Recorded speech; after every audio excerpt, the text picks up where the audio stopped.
Dans son appartement et à son aise, situé quelque part dans la contrée montréalaise, Dave filait le bonheur assis sur une chaise.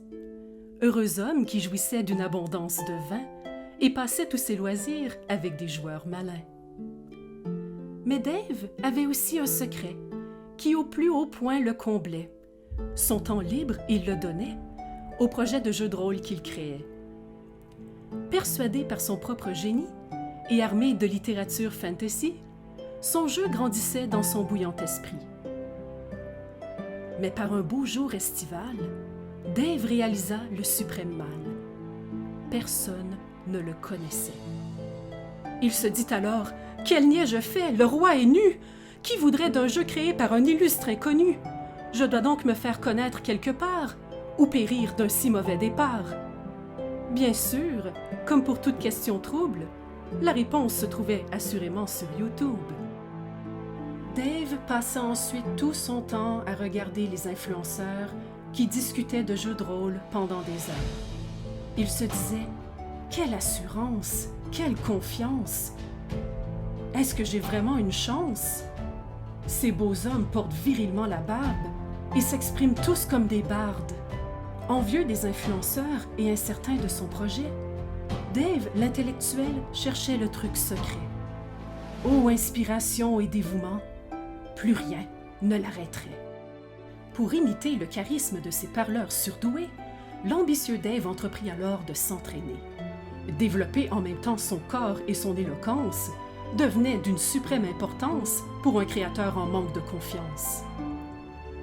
Puis, sachant que les gens aiment un beau fini, Dave chercha l'assurance dans de beaux habits, mais réalisa bientôt, devant le miroir poli, qu'il est si difficile d'épater quand on vieillit. Mais peut-être que la solution se trouvait ailleurs. Avec ses figurines, montrerait-il un jour meilleur?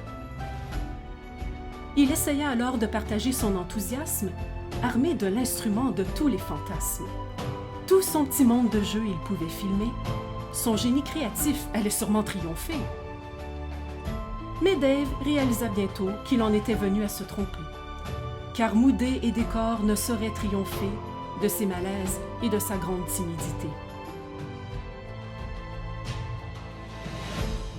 Le désespoir finit par l'emporter. Dave ne voulait plus se dépasser. Le déprimé se réfugia alors dans les séries télé. Entouré de nourriture et de breuvages douteux, il ne quittait plus ni l'écran ni le divan. Dave était définitivement malheureux. Il avait complètement perdu son élan. Et pendant qu'il voulait tout oublier, c'est alors qu'Eddie se mit à jouer.